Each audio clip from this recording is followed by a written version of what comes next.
آج کے درس میں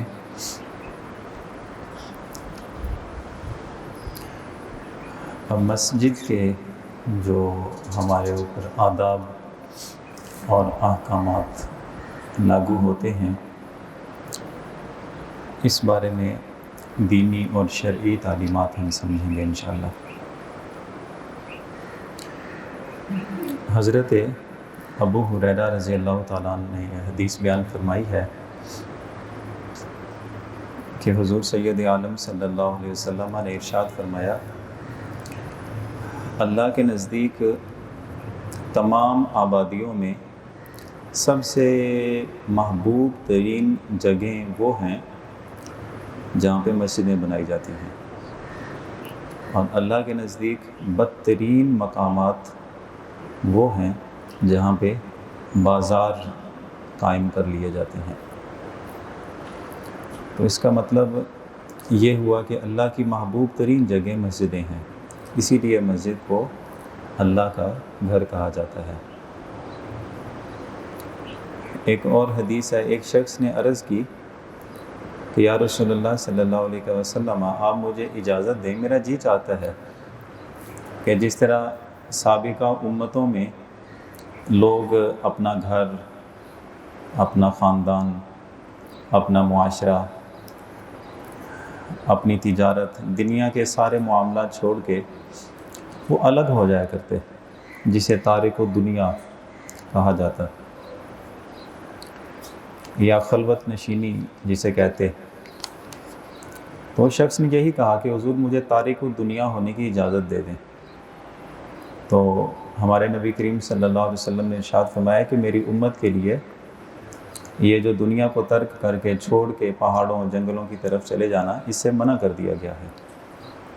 البتہ یہ ہے کہ مسجدوں میں چلے جاؤ اور مسجد میں بیٹھ کے نماز کا انتظار کیا کرو، وہ جو تم ثواب حاصل کرنا چاہتے ہو تارک و دنیا ہونے کا، اللہ تعالیٰ تمہیں مسجد میں نماز کے انتظار میں بیٹھنے پر وہی اجر و ثواب عطا فرمائے گا۔ اچھا، ایسا اجر و ثواب کا پیکیج کسی اور جگہ پہ نہیں ہے، یہ صرف اللہ کے گھر میں ہے۔ تو یہ دو چیزیں میں نے جو آپ کے سامنے دو حدیثیں پیش کی ہیں، اس سے ہمیں یہ اندازہ ہو جاتا ہے کہ یہ گھر بہت عزت کے لائق ہے، اس گھر کی بہت عزت ہے، احترام ہے، اس کے آداب ہیں۔ اسی لیے تو ہمیں یہ باتیں سمجھ آتی ہیں، اس لیے کہ اسے اللہ کا گھر کہتے ہیں۔ میں ایک مثال دوں سمجھنے کے لیے، اس کے بعد میں کچھ احکامات بھی ہیں عرض کروں گا۔ دیکھیں، آپ اپنے آفیسر کے گھر چلے جائیں، آپ اپنے استاذ کے گھر جائیں، یا آپ جو پیری مریدی کو ماننے والے ہیں وہ اپنے پیر و مرشد کے گھر چلے جائیں، تو کیا خیال ہے آپ اپنی مرضی سے ٹانگیں سیدھی کر سکتے ہیں؟ وہاں پہ جہاں پر آپ کا جی چاہے وہیں پہ آپ بیٹھ سکتے ہیں، جس پوزیشن میں آپ چاہیں بیٹھ سکتے ہیں، لیٹ سکتے ہیں۔ کیوں؟ اپنے گھر میں تو یہ ممانعت نہیں ہے، آپ چاہے وہاں پہ سیدھے سوئیں، الٹے سوئیں، ٹیک لگا کے بیٹھیں، ٹانگیں سیدھی کر کے بیٹھیں، اپنے گھر میں تو ممانعت نہیں ہے۔ لیکن آپ کہیں گے یار گھر گھر کا فرق ہوتا ہے نا، اپنا گھر ہے تو آپ اپنی چاہت کے مطابق اس میں بیٹھ اٹھ سکتے ہیں، لیٹ سکتے ہیں، لیکن جب آپ اپنے کسی سینئر کے گھر میں جاتے ہیں تو اب چونکہ وہ منسوب ہے، وہ گھر ہے اس سینئر کا، تو اصل ادب تو اس ہستی کا ہے نا جس کا گھر ہے۔ تو بیان ہی یہی تقاضے اللہ کے گھر کے ہیں۔ جب ہم نے یہ کہہ دیا کہ مسجد اللہ کا گھر ہے، اس کا مطلب یہ ہے کہ ہمارے اپنے گھر کی پوزیشن اور یہاں پہ اٹھنے بیٹھنے کی، بات کرنے کی، دوڑ لگانے کی، کسی کو بلانے کی، یہ جتنی حالتیں ہیں یہ اپنے گھر سے الگ ہیں، جیسا کہ ہم اپنے کسی سینئر کے گھر چلے جائیں۔ تو یہ چیز بندہ جب سامنے رکھتا ہے نا کہ یہ جگہ منسوب کس کی طرف ہے، یہ جگہ کہلاتی کس کی ہے، جب اللہ کی طرف منسوب ہے تو اب ہمارے دل میں اسی قدر ادب احترام۔ اسی لیے تو جب دروازے پہ پہنچتے ہیں مسجد میں داخل ہونے کی جب نیت کرتے ہیں تو یہ کہا جاتا ہے کہ یہ دعا کیا کرو، اللہم افتح لی ابواب رحمتک، اے اللہ اپنے رحمتوں کے دروازے کھول دے۔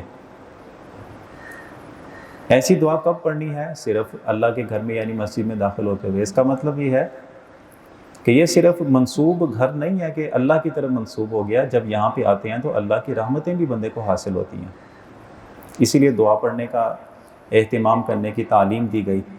اور پھر یہ بھی کہا کہ جب مسجد میں آتے ہو تو سنت اعتکاف کی نیت کر لیا کرو، بسم اللہ دخلت وعلیہ توکلت ونویت سنت الاعتکاف، یعنی اللہ کے نام سے میں اللہ کے گھر میں داخل ہو رہا ہوں، اللہ کے بھروسے پر داخل ہو رہا ہوں، اور میں حضور صلی اللہ علیہ وسلم کی جو سنت مقدسہ ہے تو اس سنت کو ادا کرنے کے لیے اعتکاف کی نیت بھی کرتا ہوں۔ اس کا کیا ہے اجر؟ کیا ہے کہ آپ جتنی دیر مسجد میں رہیں گے تو ایک ایک سانس لینے پہ بندے کو اجر و ثواب ملتا ہے۔ تو یہ جب ساری چیزیں ہمارے لیے ہیں، اس کا مطلب یہ ہے کہ اس گھر کا، اس جگہ کا، چار دیواری کا جو ادب احترام ہے وہ باقی جگہوں سے بہت مختلف ہوگا۔ تین چیزیں ہمیشہ اپنے سامنے رکھیں اور انہی سے سارے احکامات بھی بندے کو سمجھ آتے ہیں۔ پہلی چیز یہ ہے کہ آپ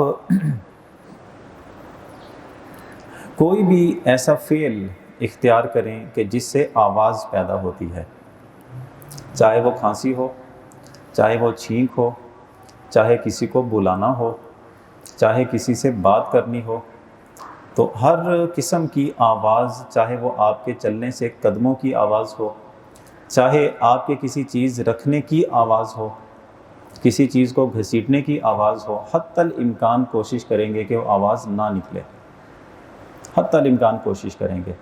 چھینک آتی ہے تو بڑا اچھا دستور تھا ہمارے مسلمانوں کا، جب وہ صافہ اپنے پاس رکھا کرتے تھے اور چادر ہے، دستار ہے، یہ اپنے پاس رکھتے تھے۔ چھینک آتی ہے، کھانسی آتی ہے تو وہ بائیں ہاتھ سے آپ اپنے منہ پہ رکھیں، آواز ویسی پست ہو جاتی ہے۔ تو اگر ایسا اہتمام نہیں ہے، پھر بھی اگر چھینک آتی ہے یا کھانسی آتی ہے تو حتی الامکان کوشش کریں کہ آواز کو پست سے پست کرتے جائیں۔ ایسے ہی آپ نے کسی سے کوئی بات کرنی ہے، اس پہلی صف میں ایک شخص بیٹھا ہے، وہ 5ویں صف میں بیٹھے ہوئے شخص سے بات کرنا چاہتا ہے، تو اس کے لیے اس کو بلانا، آواز دینا بہت آسان ہے۔ یہیں سے بیٹھ کے آواز دے گا، کیوں بھائی؟ کیا آپ نے اپنے پیر صاحب کے گھر میں بیٹھ کے یوں ہی کسی کو بلایا؟ نہیں بابا جی ناراض ہو جائیں گے۔ تو اللہ کی ناراضگی کا کوئی خوف نہیں ہے بندے کو۔ آپ نے بات کرنی ہے، ضروری کام ہے، زندگی ہے، معاشرے کے تقاضے ہیں، آپ کو بات کرنی پڑ جاتی ہے۔ آپ جائیں، اس کے پاس بیٹھیں، اس کے کان کے ساتھ ہلکی سی آواز میں آپ بات کریں کہ اس کو سمجھ آ جائے، بس مسئلہ حل ہو گیا۔ اس سے میں یہ چیز سمجھانا چاہتا ہوں کہ جائز گفتگو کرنی ہو تو اس کے لیے بھی یہ تقاضے ہیں۔ جائے کہ مسجد میں بیٹھے ہیں، ویلے بیٹھے ہوئے ہیں، ابھی نماز میں کچھ وقت ہے، تسبیح پڑھی جا سکتی ہے، تکبیر پڑھی جا سکتی ہے، درود پاک پڑھا جا سکتا ہے، ذکر و اذکار کیا جا سکتا ہے۔ آئیں گے، بیٹھیں گے، کسی کی غیبت شروع کر دیں گے۔ سیاسی ماحول تھوڑا گرم ہے تو وہ چونکہ موقع ملا نا بیٹھنے کا، اب جائیں گے وہ اپنی دکان پہ، وہ اپنی دکان پہ، وہ اپنے گھر، موقع نہیں ملے گا بیٹھنے کا۔ یہاں پہ آگے بیٹھ گئے، کچھ تو کہیں۔ حضرت امام حسن بصری یہ حدیث بیان کرتے ہیں، حضور صلی اللہ علیہ وسلم نے ارشاد فرمایا کہ ایک زمانہ ایسا آئے گا، لوگ مسجدوں میں بیٹھ کے دنیا کی باتیں کریں گے۔ اب حضور نے اس پیغام کو سننے والے لوگوں کو یہ سمجھایا کہ جب تم لوگ ایسے لوگوں کو دیکھو کہ جو مسجد میں بیٹھ کے دنیا کی باتیں کر رہے ہیں تو ان کے پاس نہ جانا، کیونکہ اللہ کو ان لوگوں کی کوئی پرواہ نہیں ہے کہ وہ کس جگہ پہ آ کے بیٹھے ہوئے ہیں۔ یعنی وہ جگہ جہاں پہ اللہ کی رحمتیں بندے کو ملنی ہیں، اللہ تعالیٰ کی نظر عنایت بندے پہ ہونی ہے، اس جگہ پہ بھی بیٹھ کے اللہ کا فیصلہ یہ ہو کہ مجھے کوئی پرواہ نہیں کہاں بیٹھا ہے، تو پھر کون سی جگہ بندہ وہاں پہ جا کے اللہ کی رحمتوں کی امید رکھے گا؟ اس لیے ہمیں یہ چیزیں ساری اپنی خاص توجہ میں رکھنی چاہیے۔ یہ ہمارے اور آپ کے لیے بہت آسان ہے کہ کسی کے ساتھ ہم بات کر لیں، کوئی بھی وہ بات کریں جس کا دنیا اور آخرت میں نفع ہے۔ یعنی آپ کسی کو اچھی بات کی تعلیم دیں، بالکل مستحب ہے، اور آپ کو اس کا اجر و ثواب بھی ملے گا۔ آپ دیکھ رہے ہیں کسی بندے نے وضو کیا ٹھیک نہیں کیا، مسجد میں آ کے بیٹھ گیا، آپ اس سے بات کریں، اسے سمجھائیں کہ بھائی جان وضو کرنے کا یہ طریقہ ہے، اچھی بات ہو گئی نا۔ یعنی وہ کلام اور گفتگو ممنوع ہے، نہ تو دنیا میں اس کا کوئی فائدہ نہ آخرت میں کوئی فائدہ۔ میں اس کی مثال دوں، ضروری نہیں ہے کہ گناہ والی کوئی بات ہو، میں یہ جملہ جو عرض کر رہا ہوں نہ دنیا میں فائدہ نہ آخرت میں فائدہ، اسے کہتے ہیں لا یعنی۔ اور یہ لا یعنی فضول اس کو کہا جاتا ہے، فضول مسجد میں جائز نہیں ہے۔ فضول کیا ہو سکتا ہے، میں مثال دوں اس کی۔ موبائل نکالا، موبائل نکال کے تو آپ نے اپنے دوست کو کہا کہ اے ویخ میں اگلے دن اوتھے گیا سا، تصویریں دکھا رہے ہیں آپ، وہ بھی کہے گا ماشاءاللہ کیا بات ہے جی۔ اچھا جی، نیکیاں کتنی ملنی ہیں اس ساری بات سے؟ دنیا کا فائدہ یا آخرت کا فائدہ؟ نہیں، ویسے انٹرٹینمنٹ۔ مطلب یہ ہے کہ لا یعنی کام ہے، مسجد میں نہیں ہونا چاہیے تھا۔ مسجد میں آپ، ویسے یہ عام حالات میں بھی یہی تعلیم ہے کہ بات وہ کریں کہ جو دنیاوی اور اخروی لحاظ سے آپ کے لیے فائدہ مند ہو۔ لا یعنی کام بندہ مومن کا شیوا ہے کہ لا یعنی کام ویسے ہی چھوڑ دیتا ہے وہ۔ ایک چیز یہ یاد رکھنی ہے، پھر مسجد میں آتے ہیں بعض اوقات جماعت کھڑی ہو جاتی ہے تو تیزی کے ساتھ چلتے ہوئے دوڑتے ہوئے آتے ہیں، وہ پاؤں رکھنے کی ایک جو دھمک ہے، آواز ہے، آ رہی ہوتی ہے، تو اس سے بھی حدیث پاک میں منع کیا گیا ہے کہ وقار کے ساتھ اطمینان کے ساتھ صفوں میں آ کر شریک ہوا کرو، ملا کرو۔ اور اگر کوئی امام رکوع کر لیتا ہے، رکعت رہ جاتی ہے تو رہ گئی، جتنا حصہ مل گیا تمہیں امام کے ساتھ وہ ادا کر لو، جو رہ گیا ہے وہ باقی بات بھی پورا کر لو۔ لیکن افراتفری کی کیفیت اور شور شرابے کی کیفیت مسجد میں نہیں ہونی چاہیے۔ ایسے ہی موبائل بند کرنا اگرچہ امام صاحب کی ذمہ داری ہے کہ وہ اعلان کیا کرتے ہیں، لیکن مسلمان ہونے کی حیثیت سے ہماری بھی تو ذمہ داری ہے نا، کہ یہ کون سا کوئی ایک دم سے ایمرجنسی میں کسی نے کوئی چیز آپ کو بلا لیا، پکار لیا تو دھیان نہیں گیا۔ جب آئے نماز پڑھنے ہیں اور ڈیلی ہی نماز پڑھنے آتے ہیں تو کیا خیال ہے، جب مسجد میں آتے ہیں تو بندے کو اندازہ نہیں ہوتا کہ میں نے ٹوپی پہنی ہوئی کہ نہیں پہنی ہوئی؟ بندے کو اندازہ نہیں ہوتا ہے کہ میرے یہ گریبان کے بٹن کھلے ہوئے ہیں کہ نہیں کھلے ہوئے؟ اکا دکا کبھی کبھار ایسا ہوتا ہے کہ بندے کو کہنا پڑتا ہے کہ یار بٹن بند کر لے، ورنہ عام طور پہ بندے کو پتہ ہوتا ہے نا۔ تو موبائل بند کرنے کا کیوں علم نہیں ہوا بندے کو؟ کیا بالکل ایمرجنسی حالات میں آئے، پتہ ہی نہیں تھا کہ نماز کا ٹائم ہونا ہو گیا، فوراً نکلے، دھیان نہیں گیا میرا؟ یہ کیسی بات ہوئی؟ مطلب جب اللہ کے گھر کے آداب ہمیں معلوم ہوں گے تو یہ چیزیں ساری ہمیں خود بخود سمجھ آئیں گی۔ ایک چیز یہ ہو گئی، یعنی آواز، شور، کسی بھی ایسی چیز کی دھمک ہے جس سے دوسرے بندے کی توجہ اس طرف گئی، شور کا مطلب یہ ہوتا ہے، تو اللہ کے گھر میں ممنوع ہے۔ دوسری چیز یاد رکھیے کہ کوئی بھی ایسی چیز کا استعمال جس سے بدبو پیدا ہوتی ہے، مسجد کے اندر ایسی چیز کا انتظام کرنا، ایسی چیز لگا کر آنا، یہ ساری چیزیں ممنوع ہیں۔ اس کے لیے حضور صلی اللہ علیہ وسلم کی وہ حدیث طیبہ ہے جس میں ارشاد فرمایا کہ کچا پیاز اور کچا لہسن جو بندہ کھاتا ہے تو اسے ہماری مسجدوں کے قریب بھی نہیں آنا چاہیے، کیونکہ ایک انسان کو جس چیز سے گھن محسوس ہوتی ہے اللہ کے فرشتوں کو اس سے زیادہ گھن محسوس ہوتی ہے۔ یہ بندہ مسجد میں آئے گا تو اللہ کی رحمت کے فرشتے اسی قدر اس بندے سے دور ہو جائیں گے، تو یہ اللہ سے دوری کا اصل میں پیغام ہے۔ تو ایسا کوئی بھی عمل اختیار نہیں کرنا چاہیے جس سے کوئی بدبو، جیسے دیا سلائی جلانی ہوتی ہے، اگر بتی جلانی ہوتی ہے تو ایک شعلہ ہے، تو اس قسم کا انتظام بھی مسجد میں نہیں ہو سکتا۔ بچوں کو لانے کا مسئلہ ہے، میں عرض کر دوں کہ دو صورتیں اس میں ہوتی ہیں کہ حدیث طیبہ میں تو یہی بات ہے کہ مسجدوں کو، اللہ کے گھروں کو بچوں سے اور پاگل لوگوں سے بچا کے رکھو، محفوظ رکھو۔ بچے کا ذکر آ گیا، اللہ کی مسجدوں کو بچا کے رکھو، ان سے پاک رکھو، ان سے، پاگلوں سے بھی۔ کیوں؟ پاگل جب شور کرے گا، بات کرے گا، گالیاں دے گا تو آپ اس کو سمجھا ہی نہیں سکتے کہ آداب کیا ہوتے ہیں۔ اور بچوں کا جہاں تک معاملہ ہے تو بالغ یا نابالغ ہونے کی اس میں کوئی قید نہیں ہے کہ بچہ بالغ ہو تو پھر اس کو آنا چاہیے، نابالغ کو نہیں آنا چاہیے۔ اور میں آپ لوگوں سے بھی یہ بات عرض کروں کہ آپ بھی تھوڑا تحمل کا مظاہرہ کیا کریں۔ ہمارے بڑوں نے یہی لکھا ہے کہ جس مسجد میں بچوں کا شور نہ ہو تو سمجھ لیں کہ اس قوم کا مستقبل بالکل تاریک مستقبل ہے، اس میں عبادت گزار، اس میں دین کا درد اور شوق رکھنے والے لوگ اس قوم میں پیدا نہیں ہوں گے جس مسجد میں بچے آپ کو نظر نہیں آتے۔ لانے کی جہاں تک بات ہے ایک، اور سمجھانے کی جہاں تک بات ہے دوسرا۔ لانے کی جہاں تک بات ہے تو ایسا بچہ کہ جسے پیشاب پخانے کی حاجت ہو تو وہ کسی کو کہے گا نہیں، وہ کر دے گا. اتنا ناسمجھ بچہ کہ وہ برداشت نہیں کرتا، وہ جب بھی اسے حاجت ہوتی ہے تو کر دیتا ہے.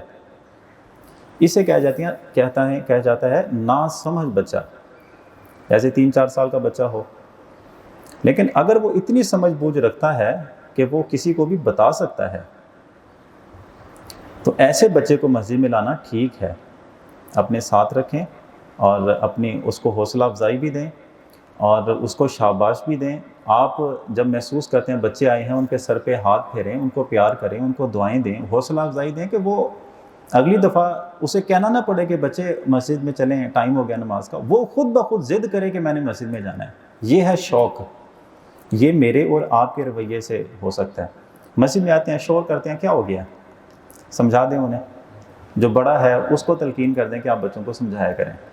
لیکن ایک چیز کا خیال رکھیں کہ بڑا جہاں پہ کھڑا ہوتا ہے، ناسمجھ بچہ اس کو اپنے ساتھ صف میں نہیں کھڑا کر سکتے. یہ لازمی یاد رکھیں.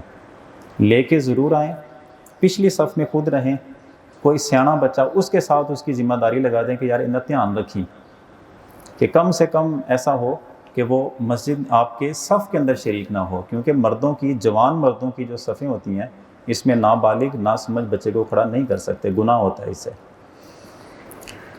اچھا، ایک چیز یہ ہوگی، اور جس وقت آپ نے مسجد سے باہر جانا ہے تو پھر اللہ رب العزت کی بارگاہ میں یہ دعا کر کے کہ باری تعالیٰ، یہ ابھی جو تیری توفیق اور تیری مہربانی مجھ پہ ہوئی کہ میں تیرے گھر میں آیا، عبادت کی، بیٹھا رہا، تو یہ جو تیری توفیق سے مجھے یہ میرے لیے ممکن ہوا کہ مسجد میں آیا ہوں، تو یا اللہ یہ توفیق سے مجھے محروم نہ رکھنا. جب بھی تیری عبادت کا وقت ہو، اسی طرح میرے اندر شوق پیدا ہو جائے، تیری توفیق مل جائے، تیری مہربانی ہو جائے تو تیری مسجد، تیرے گھر کے ساتھ میں جڑا رہوں. اس گھر سے مجھے جدا نہ کرنا. یہ حسرت اور یہ دعا لیتے ہوئے جس کام کے لیے بھی آپ نے جانا ہے پھر چلے جائیں. اور وہ دعا جو حدیث طیبہ میں بیان کی جاتی ہے، اللہم انی اسألک من فضلک و رحمتک، اے اللہ میں تجھ سے سوال کرتا ہوں تیرے فضل کا اور تیری رحمتوں کا. یہ کرتے ہوئے پھر بندہ واپس چلا جائے. تو یہ جتنی باتیں آداب کے لحاظ سے، احکامات کے لحاظ سے میں نے عرض کی ہیں، اللہ تعالیٰ مجھے آپ ہم سب کو اس باتوں پہ عمل پیرا ہونے کی توفیق عطا فرمائے.